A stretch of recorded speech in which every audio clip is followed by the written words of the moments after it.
मैं तो फिर लहिंदा पंजाब च रहना चढ़दा देख आया।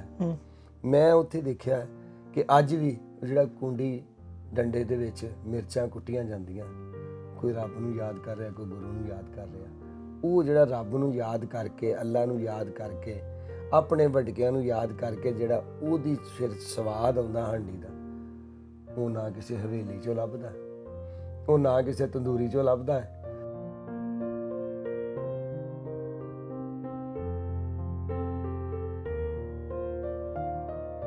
झूठे शिमले, पग्गां चौधर, झूठी इज्जत शान, झूठे रिश्ते नाते साके, झूठे मान तरान, ते खासियां पिछे हड़ हंझुआं दा, दुखां दे तूफान, मां दी कोख चों रोंदी आई, रूह नूं एक दिलासा, जीवन झूठा हासा, सखियो जीवन झूठा हासा। सत श्री अकाल, नमस्कार, अस्सलाम वालेकुम। मैं तुहाडा मेज़बान नासिर अली ते तुसीं वेख रहे हो इंडोज टीवी ਆਸਟ੍ਰੇਲੀਆ। स्वागत है जी तुहाडा, जी आयां नूं एक वारी फिर एक नਵੇਂ प्रोग्राम दे नाल हाज़िर खिदमत आ। नाज़रीन, साडे पंजाब दे कल्चर दे विच खेडां ਜਿਹੜੀਆਂ ਹੈਗੀਆਂ ਨੇ ਬੜੀਆਂ ਅਹਿਮ ਕਿਰਦਾਰ ਅਦਾ ਕਰਦੀਆਂ ਨੇ।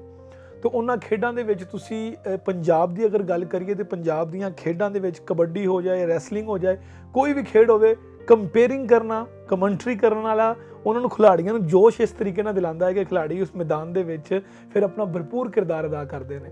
ਤੇ ਸਾਡੀ ਖੁਸ਼ਕਿਸਮਤੀ ਹੈ ਕਿ ਸਾਡੇ ਨਾਲ ਮੁਹੰਮਦ ਅਖਤਰ ਬੱਟ ਸਾਹਿਬ ਮੌਜੂਦ ਨੇ ਤੇ ਕੋਈ ਵੀ ਤਕਰੀਬ ਹੋਵੇ ਪੰਜਾਬ ਦੀ, ਕੋਈ ਵੀ ਇਵੈਂਟ ਹੋਵੇ, ਇਹ ਆਪਣੇ ਰੰਗ ਭਰਦੇ ਤੁਹਾਨੂੰ ਨਜ਼ਰ ਆਉਣਗੇ ਤੇ ਅਸੀਂ ਇਹਨਾਂ ਨਾਲ ਗੱਲਬਾਤ ਕਰਾਂਗੇ, ਇਹ ਜਾਣਨ ਦੀ ਕੋਸ਼ਿਸ਼ ਵੀ ਕਰਾਂਗੇ ਕਿ ਇਹਨਾਂ ਦੀ ਇਸ ਪੂਰੀ ਜਿਹੜੀ ਕੰਪੇਅਰਿੰਗ ਹੈਗੀ ਆ ਜਾਂ ਜੋ ਲਿਖਦੇ ਹੈਗੇ ਨੇ ਇਹਦੇ ਪਿੱਛੇ ਕਿਹੜੇ ਅਵਾਮਲ ਜਿਹੜੇ ਨੇ ਉਹ ਕਾਰ ਫਰਮਾਨ ਨੇ।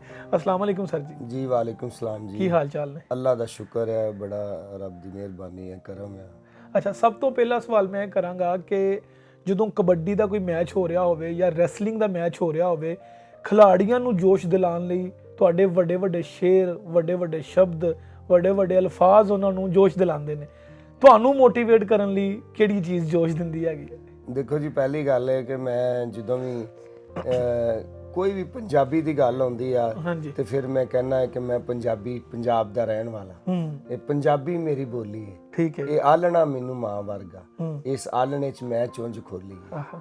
ਤੇ ਜਿਸ ਆਲਣੇ ਤੁਸੀਂ ਚੁੰਝ ਖੋਲੀ ਹੋਵੇ, ਫਿਰ ਇੱਕ ਹੋਰ ਸ਼ੈ, ਅਸੀਂ ਮਜ਼ਹਬ ਦੇ ਨਾਲ ਬੜੇ ਜੁੜੇ ਹੋਏ ਆ, ਪਰ ਜਿੱਥੇ ਕਿਤੇ ਢੋਲ ਵੱਜੇ ਤੇ ਜੇ ਉੱਥੇ ਸਰੀਰ ਹਿੱਲੇ ਨਾ ਤੇ ਅਸੀਂ ਕਹਿੰਦੇ ਉਹ ਪੰਜਾਬੀ ਨਹੀਂ।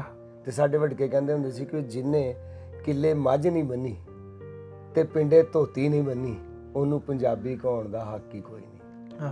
ਇਹ ਸ਼ੈਵਾਂ ਜਿਹੜੀਆਂ ਘੋਲ, ਕਬੱਡੀ, ਕੁਸ਼ਤੀ, ਛਿੰਝਾਂ, ਇਹ ਸਾਡੇ ਪੰਜਾਬ ਦੀਆਂ ਰੀਤਾਂ ਰਸਮਾਂ ਆ। ਇਹ ਜਿਹੜੀਆਂ ਤੁਸੀਂ ਦੇਖੋ, ਇਹਦੇ 'ਚ ਮੁੱਲ ਕੁਛ ਵੀ ਨਹੀਂ ਲੱਗਦਾ, ਜਿਸਮ ਨੂੰ ਕਮਾਉਣਾ ਪੈਂਦਾ ਜੀ, ਖੁਰਾਕ ਖਾਣੀ ਪੈਂਦੀ ਹੈ, ਸਵੇਰ ਨੂੰ ਉੱਠਣਾ ਪੈਂਦਾ। ਇਹ ਭਾਵੇਂ ਉਹ ਸਿੱਖਾਂ ਦੀ ਗੁਰੀ ਹੋਵੇ ਤੇ ਸਾਡੀ ਜਿਹੜੀ ਆ ਉਹ ਇਸਲਾਮ ਦੀ ਬੁਨਿਆਦ ਹੋਵੇ। ਜਿੰਨੇ ਸਵੇਰੇ ਉੱਠਣਾ ਹੈ, ਤੜਕੇ ਰੱਬ ਨੂੰ ਯਾਦ ਕਰਨਾ ਹੈ, ਅਲੀ ਦਾ ਨਾਂ ਲੈਣਾ ਹੈ, ਤੇ ਉਹਨੇ ਕਾਮਯਾਬੀਆਂ ਕਮਾਉਣੀਆਂ। ਤੁਸੀਂ ਦੇਖੋ, ਭਲਵਾਨ ਜਿਹੜੇ ਆ ਸਵੇਰੇ ਉਦੋਂ ਉੱਠਦੇ ਆ ਜਦੋਂ ਕੁੱਕੜ ਦੀ ਬਾਂਗ। ਅੱਛਾ, ਇੱਕ ਹੋਰ ਸ਼ੈ ਹੈ, ਸਾਡੇ ਕਹਿੰਦੇ ਹੁੰਦੇ ਸੀ ਇੱਕ ਕੁੱਕੜ ਦੀ ਬਾਂਗ ਤੇ ਇੱਕ ਮੁੱਲਾਂ ਦੀ ਬਾਂਗ। ਕੁੱਕੜ ਦੀ ਬਾਂਗ ਮੁੱਲਾਂ ਦੀ ਬਾਂਗ ਨਾਲੋਂ ਪਹਿਲਾਂ ਹੁੰਦੀ ਹੈ।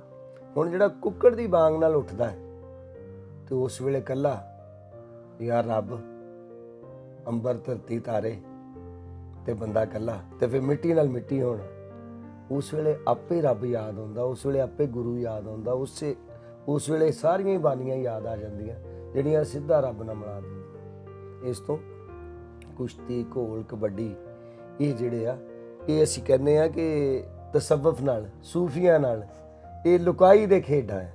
ਤੇ ਨਾਲ ਜਦੋਂ ਬੰਦਾ ਘੁੱਪ ਹਨੇਰਾ ਹੋਵੇ ਅਜੇ, ਉਸ ਵੇਲੇ ਸਰਗੀ ਦਾ ਤਾਰਾ ਬਾਅਦ 'ਚ ਹੀ ਨਿਕਲਦਾ ਤੇ ਉਸ ਵੇਲੇ ਜਨਾਬ ਮਿੱਟੀ ਨੂੰ ਦੇ ਨਾਲ ਮਿੱਟੀ ਹੁੰਦਾ ਹੈ, ਡੰਡ, ਬੈਠਕਾਂ, ਉਸ ਵੇਲੇ ਜਨਾਬ ਆਪਣੇ ਜਦੋਂ ਕਹਿੰਦੇ ਪਸੀਨਾ ਨਿਕਲਦਾ, ਮੁੜਕਾ ਨਿਕਲ ਜਾਂਦਾ, ਉਹ ਜ਼ਹਿਰ ਨਿਕਲ ਜਾਂਦਾ, ਬੜੀਆਂ ਬਿਮਾਰੀਆਂ ਨਿਕਲ ਜਾਂਦੀਆਂ, ਨਿਖਰ ਜਾਂਦਾ।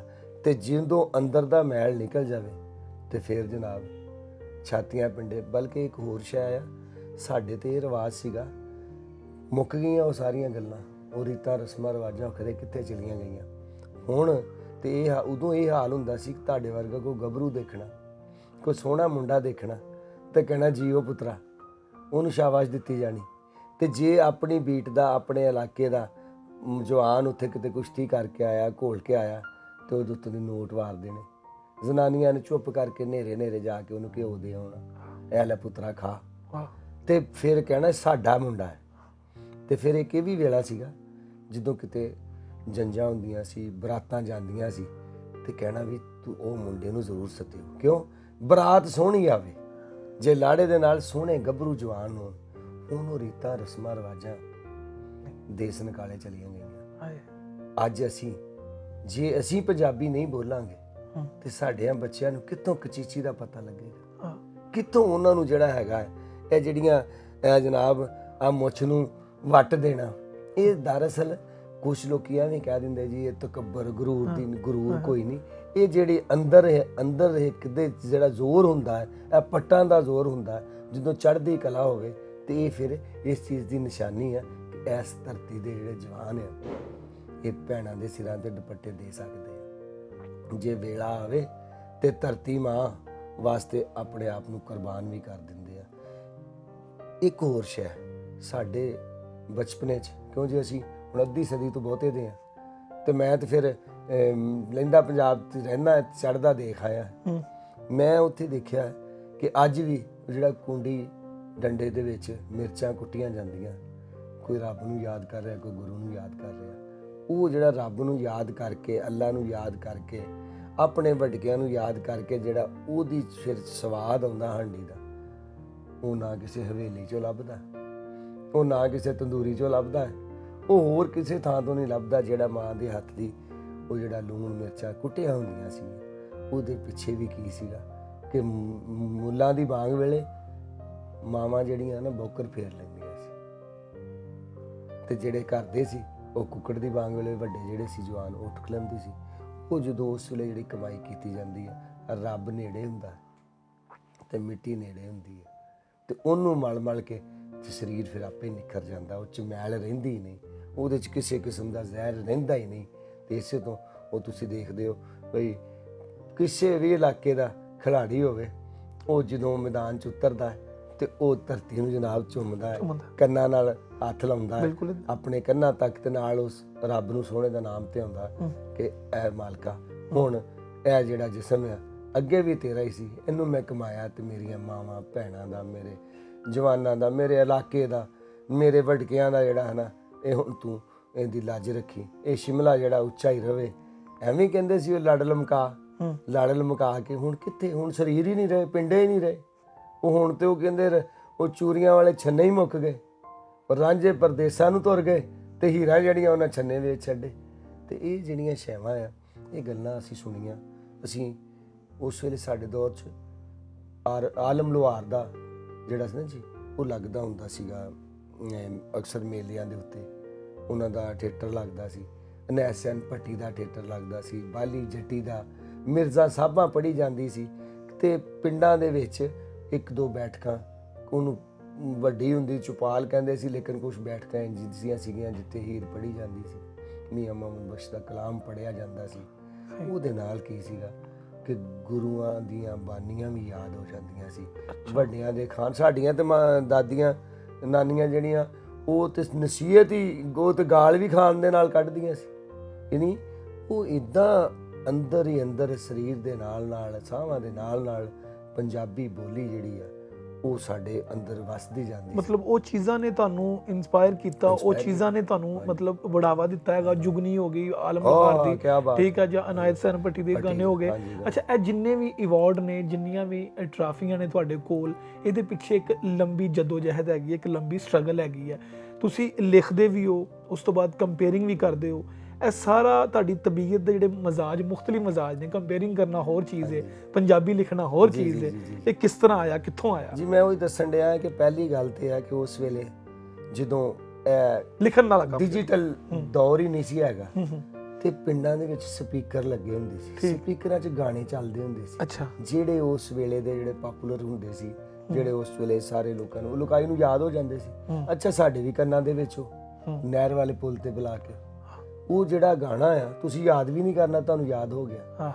ਯਾਨੀ ਇਹ ਛੋਟੀਆਂ ਛੋਟੀਆਂ ਸ਼ੈਵਾਂ ਜਿਹੜੀਆਂ ਹੈਗੀਆਂ, ਔਰ ਉਹ ਜਿਸ ਤਰ੍ਹਾਂ ਦਾ ਬੰਦਾ ਉਸ ਤਰ੍ਹਾਂ ਦਾ ਮਿਜ਼ਾਜ। ਤੇ ਸਾਡੇ ਚੂੰਕਿ ਵੱਡੇ ਜਿਹੜੇ ਸੀਗੇ ਉਹ ਪੁਰਾਣਾ ਦੇਸ਼ ਕਹਿੰਦੇ ਸੀ, ਉਹ ਦੇਸ਼ ਦੀਆਂ ਗੱਲਾਂ ਸੁਣ ਸੁਣ ਕੇ ਦਾਦੀ ਕੋਲੋਂ, ਨਾਨੀ ਕੋਲੋਂ, ਮਾਂ ਕੋਲੋਂ, ਪਿਓ ਕੋਲੋਂ, ਚਾਚੇ ਕੋਲੋਂ, ਤਾਏ ਕੋਲੋਂ, ਸ਼ਾਮਾਂ ਨੂੰ ਰਾਤਾਂ ਨੂੰ ਜਦੋਂ ਸਾਡੇ ਉਹਨੂੰ ਨਕਲੀਏ ਕਹਿੰਦੇ ਸੀਗੇ, ਉਹ ਜਦੋਂ ਖਾੜੇ ਲੱਗਦੇ ਸੀ ਉਹਨਾਂ ਪਹਿਲੋਂ ਜਨਾਬ ਰੱਬ ਦਾ ਨਾਂ ਲੈਣਾ, ਫਿਰ ਉਹਨਾਂ ਨੇ ਅਲੀ ਦੀ ਜਿਹੜਾ ਹੈਗਾ ਮਨਕਬਤ ਪੜ੍ਹਨੀ, ਫਿਰ ਉਹਨਾਂ ਨੇ ਜਨਾਬ ਮੀਆਂ ਮੁਹੰਮਦ ਬਖਸ਼ ਦਾ ਕਲਾਮ, ਫਿਰ ਉਹਨਾਂ ਨੇ ਕੋਈ 4 ਗਾਣੇ। ਉਹ ਗਾਣੇ ਯਕੀਨ ਕਰੋ ਸੁਣ ਕੇ ਉਸੇ ਵੇਲੇ ਯਾਦ ਹੋ ਜਾਂਦੇ ਸੀ। ਉਹ ਜਿਹੜਾ ਸੀਨ, ਉਹ ਪੂਰਨ ਭਗਤ ਦਾ ਕਿੱਸਾ, ਉਹ ਕਿੱਸੇ ਸੁਣਨੇ ਤੇ ਉਸ ਕਿੱਸੇ ਜਿਹੜੇ ਇਸ ਤਰ੍ਹਾਂ ਕਿ ਇੰਨਾ ਵਿੱਚ ਮਹਿਵ ਹੋ ਜਾਂਦਾ ਸੀ ਕਿ ਜਦੋਂ ਖਾੜਾ ਟੁੱਟਦਾ ਸੀ ਨਾ ਤੇ ਆਪਣੇ ਘਰ ਦਾ ਰਾਹ ਭੁੱਲ ਜਾਂਦਾ ਸੀ, ਇੰਨਾ ਵਿੱਚ ਮਹਿਵ ਬੰਦਾ ਹੋ ਜਾਂਦਾ ਸੀ। ਹੁਣ ਉਹ ਖਤਮ ਹੋ ਗਿਆ।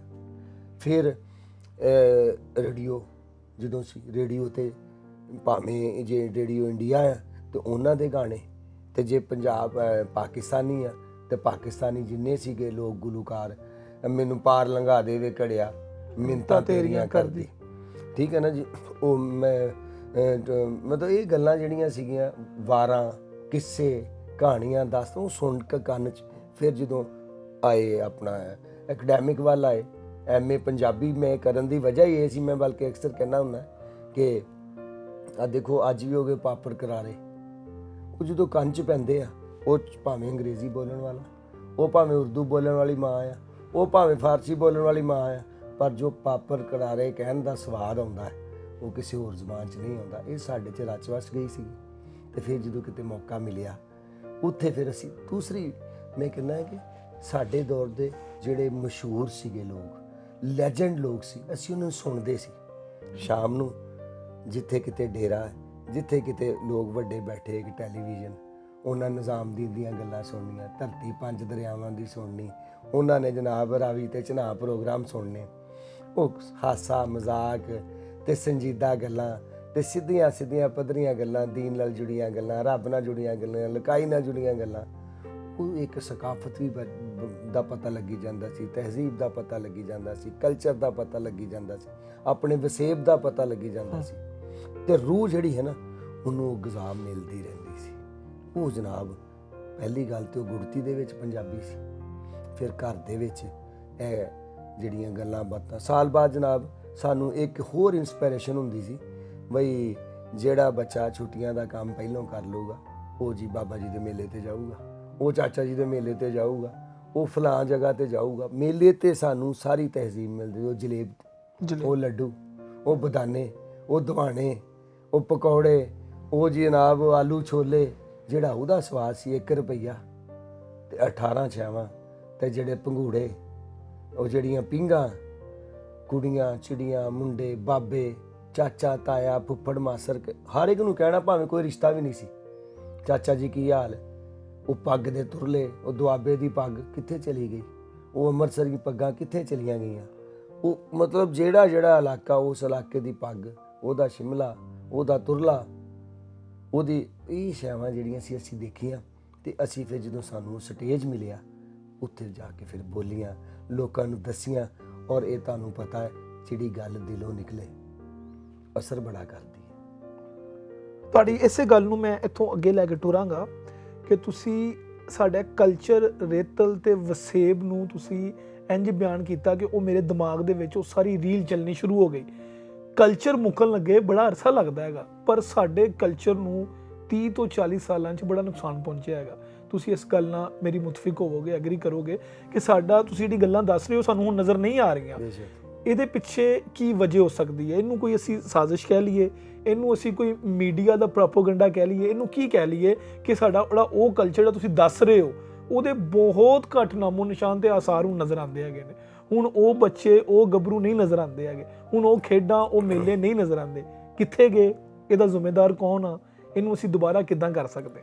ਦੇਖੋ ਜੀ, ਪਹਿਲੀ ਗੱਲ ਇਹਦੇ ਜ਼ਿੰਮੇਦਾਰ ਤੇ ਅਸੀਂ ਆ। ਠੀਕ ਹੈ, ਅਸੀਂ ਜਿਹੜੇ ਅੱਧੀ ਸਦੀ ਤੋਂ ਬਹੁਤੇ ਦੇ ਸੀ, ਅਸੀਂ ਹੌਲੀ ਹੌਲੀ ਹੌਲੀ ਹੌਲੀ ਜਿਹੜਾ ਹੈ ਨਾ, ਅਸੀਂ ਵੀ ਲਾਚਾ ਛੱਡ ਦਿੱਤਾ, ਅਸੀਂ ਵੀ ਖੁੱਸਾ ਛੱਡ ਦਿੱਤਾ, ਅਸੀਂ ਵੀ ਚੰਗੇਰ ਛੱਡ ਦਿੱਤੀ, ਅਸੀਂ ਉਹ ਹਾਟ ਪੌਟ ਜਿਹੀ ਉਹ ਜਿਹਦੇ ਨਾਲ ਜਿਹੜਾ ਹੈਗਾ ਰੋਟੀ ਉਹ ਅਸੀਂ ਕਹਿੰਦੇ ਗਰਮ ਰਹਿੰਦੀ ਆ, ਉਹਦਾ ਦਮ ਹੀ ਘੁੱਟਿਆ ਜਾਂਦਾ। ਅੱਛਾ, ਉਹ ਚੰਗੀਰਾਂ 'ਚ ਛੱਡ ਦਿੱਤੀ ਅਸੀਂ, ਉਹ ਜਿਹੜਾ ਨਾ ਛਾਬੀ ਵੀ ਛੱਡ ਦਿੱਤੀ, ਛਾਬੀ ਛੱਡ ਦਿੱਤੀ ਅਸੀਂ ਜਨਾਬ। ਉਹ ਜਿਹੜੀ ਦਾਣੇ ਭੱਠੀ ਤੇ ਬਣਾਉਣ ਜਾਈਦਾ ਉਹ ਵੀ ਸੀ, ਖਤਮ ਸੀ, ਉਹ ਖਤਮ ਹੋ ਗਈਆਂ। ਠੀਕ ਹੈ, ਅਸੀਂ ਉਹ ਜਿਹੜੇ ਪਾਪਕਾਰਨ ਦੇ ਪਿੱਛੇ ਪੈ ਗਏ। ਸਹੀ। ਅਸੀਂ ਜਨਾਬ ਜਿਹੜਾ ਸਵਾਦ, ਪਰ ਮੈਂ ਤੁਹਾਨੂੰ ਹੁਣ ਦੱਸਦਾ, ਮੈਂ ਇੰਡੀਆ ਗਿਆ 2008 ਚ।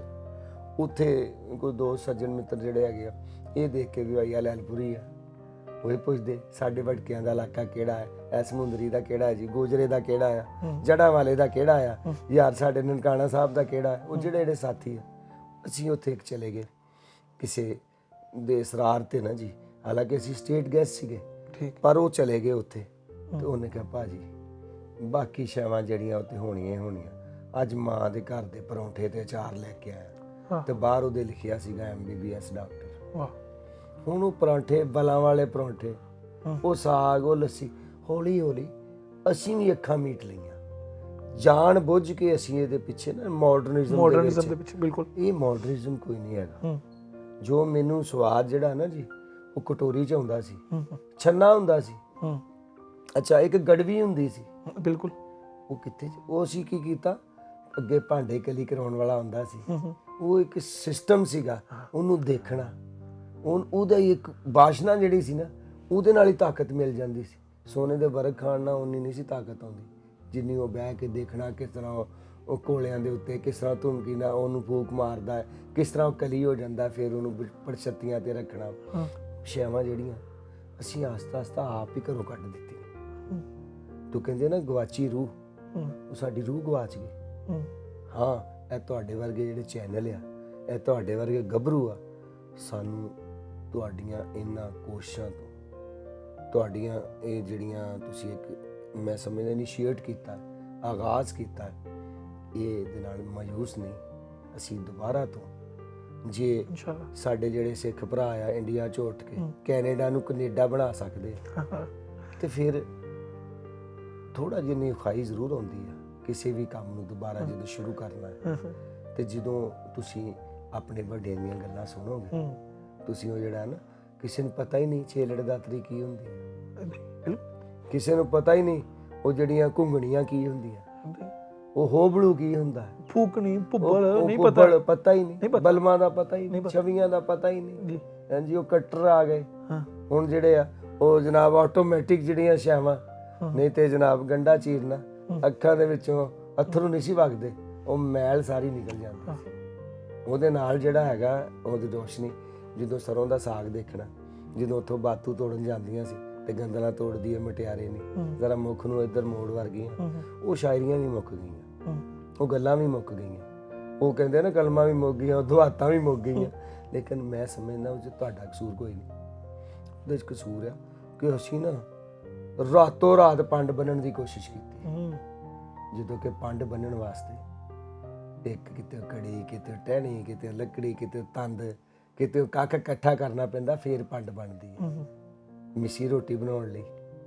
ਕਿੱਥੇ ਹੁਣ ਤੇ ਪਤਾ ਹੀ ਨਹੀਂ ਕਿਸੇ ਨੂੰ ਬਈ ਹੋਬੜੂ ਕੀ ਹੁੰਦਾ, ਉੱਥੇ ਪਤਾ ਹੀ ਨਹੀਂ ਬੌਲੀ ਕੀ ਹੁੰਦੀ। ਸਾਨੂੰ ਯਾਦ ਆ ਵੀ ਜੇ ਜਦੋਂ ਕਿਤੇ ਮੱਝ ਦਾ ਸੂਆ ਹੋਣਾ, ਅਸੀਂ ਬੌਲੀ ਦੇਣ ਜਾਣਾ ਤੇ ਅੱਗਿਓਂ ਜਿਹੜੀ ਚਾਚੀ, ਤਾਈ, ਫੁੱਫੀ, ਮਾਸੀ, ਉਹਨੇ ਉਹ ਭਾਂਡਿਆਂ ਦੇ ਖਾਲੀ ਨਹੀਂ ਸੀ ਗਲਾਉਂਦੀ ਹੁੰਦੀ, ਉਹਦੇ ਵਿੱਚ ਗੁੜ ਪਾ ਦੇਣਾ, ਸ਼ੱਕਰ ਪਾ ਦੇਣੀ, ਉਹਦੇ ਜਿਹੜੀ ਵੀ ਕੋਈ ਸ਼ੈ ਮਿੱਠੀ ਚੀਜ਼ ਪਾ ਦੇਣੀ, ਨਾਲ ਪਿਆਰ ਦੇਣਾ, ਨਾਲ 100 ਦੁਆਵਾਂ ਦੇਣੀਆਂ।